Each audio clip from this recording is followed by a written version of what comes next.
Good morning, everybody. Welcome back. Let's talk about sovereignty. Sovereignty 101 right here. What a beautiful time to be alive. Spring is blossoming out here in Colorado. And with this new spring, this new life, this new year, it's time to sow the seeds of sovereignty. Time to sow the seeds of kingship inside of yourself and in your life. Sovereignty, my friends, many people pursue sovereignty or want sovereignty. And in that pursuit, they end up enslaving themselves to the things of this world. They end up trading their true sovereignty, their true internal supremacy. That's what sovereignty is to be the supreme ruler within oneself and to be the leader or the ruler in your life and world. We trade our sovereignty for the things of this world. We think we're pursuing sovereignty, we end up enslaving ourselves to a business or enslaving ourselves to, someone else in order to get the things that they can give us. Nah. Sovereignty begins at the breath. Sovereignty is a practice. To practice being the ruler inside. To completely own, to completely inhabit and possess the body. To fully own and possess the mind. To fully inhabit the being, right? And not be subservient, not be submissive to anything. You see, we can control not the external circumstances of what happens, but our reaction to it. To practice sovereignty is to practice breathing, is to practice supremacy inside oneself and being the ruler of all the faculties of man. There's a supreme part within man, and that piece we need to cultivate. We need to cultivate that if we want to live into sovereignty.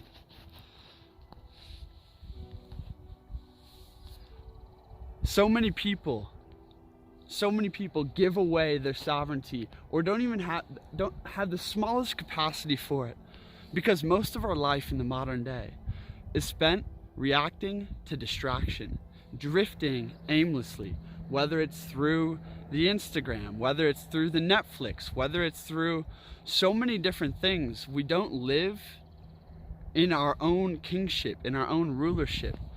We are reacting to external stimuli, right?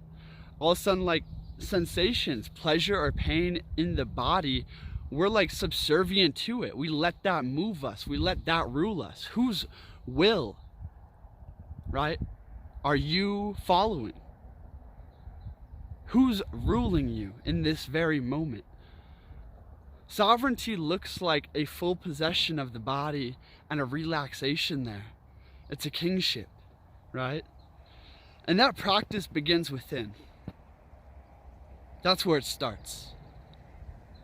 The second thing that is, on the path to sovereignty is doing that which is true to your nature. My friends, so many people pursue sovereignty and they think it's about,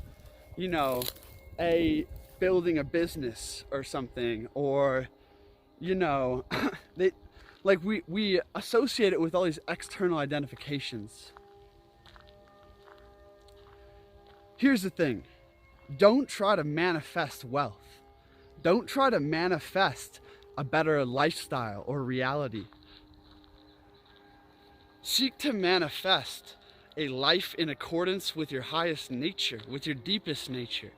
To live in accordance with that is to do what you ought to do what is true to the innermost of your being. My friends, do that which you love doing and fully engage with it. The sovereign takes what is before him, what he ought to do, and gives it his all. My friends, wealth is the consequence. Wealth is the consequence of doing and serving that which you're meant to do and serve. Wealth in alignment, that is wealth that is sustained. where you are supported, and it's because you are following your truer calls. And by following those truer calls, you develop value into the being. You become a man or woman of high value. And to be a man or woman of high value is first to find and do those things in which you enjoy doing. Find those things that you're skilled at doing, that you are called to do, that you are meant to do, and do them with every piece of you. You see, you have to have the inner joy of being in accordance with your nature, because that act is much more effortless. And when there is enjoyment in the act, perfection, excellence is the consequence. If we want to step into our place of mastery, into our place of sovereignty in life, we must be sovereign in our true rulership. We must be fully possessed and engaged with our nature, our unique nature. You see, you are so unique, but many of us don't cultivate our uniqueness because we in our culture right now, we pursue money first. Is this going to support me, right? Is this going to, support the family? We don't pursue our deepest service, our deepest value, our deepest love first, and cultivate that, evolve that. But by doing so, money will be the consequence, because you will step into a place of originality and mastery. Originality comes from learning to sing your own song, fearlessly. And learning to sing the song of your soul, my friends, starts at fearlessness. To be fearlessly you, to be fearlessly in alignment with your nature and whatever that calls for. Don't seek sovereignty, don't seek wealth. Seek to stand in your place of highest value. Seek to do those things that you could do effortlessly all day. Find what your nature is calling you to do. You see, the other day, I was just out here walking after some calls, and I ended up just finding this pile of cut wood and building like a fort. And my nature delights in that. As a kid, that's what I would love to do, is do stuff like that. And it doesn't seem like, oh, what's the purpose? What's the meaning of this? We're always like having to think in transactional value these days. Stop thinking about what is this going to give me? Because by building that fort, man, my emotional wealth skyrocketed. My connection to nature was tenfolded. My connection to self was established. And from that place, I could move in a true way, right? The true emotions, the true inspiration came, and I made a beautiful video about magic and awareness right after. My connection and relation to other people was so much more powerful. There was power in all of it and real connectivity, because my heart, my nature was in alignment, and alignment is creation. Alignment is creation. My friends, to find alignment is to stop doing those things which take your sovereignty. Sovereignty, the third thing about sovereignty, is it begins with saying no. Success is the consequence of not usually what we say yes to, but what we say no to. Can we say no to the piece in us that's bored or unsure, so he just starts drifting through movies or books or YouTube or Instagram and getting further from himself? The way to sovereignty is getting into oneself, is returning home. What are you saying no to? The people, the stimulation, the aimless, random, drifting, and leaking of energy is the first place we have to establish ourselves over. We have to look at our weakness, what rules us during the day, and how did we overcome that today? What are we saying no to, my friends? By saying no to those things that take you further from yourself, you return home. You start to return home. And guess what? When you say no to drifting through Instagram, you're going to free up your energetic capacity.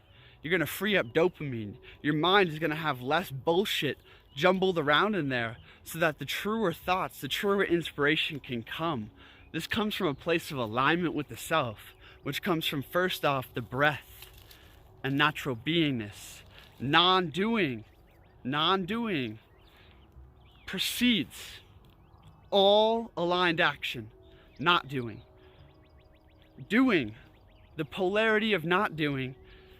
When we do, if we have come from a place of stillness and we possess our countenance, we maintain our connectivity to our heart and mind, and we fully engage with what is before us, we can only do that from a clear state.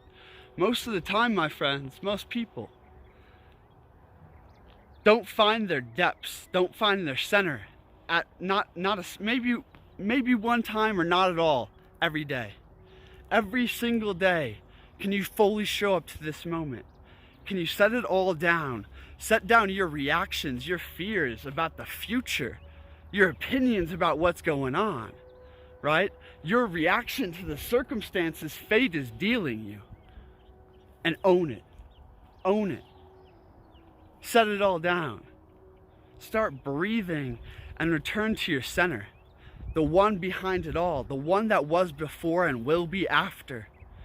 My friends, when we can open up our eyes and realize that this life is a crazy journey of events, but it doesn't really matter what's happening to you or what's going on out here. All that matters is how you respond to it, how you are showing up in this moment. That is what creates sovereignty. Get still and be with the self. And from there, from that place of alignment, act. Move intentionally.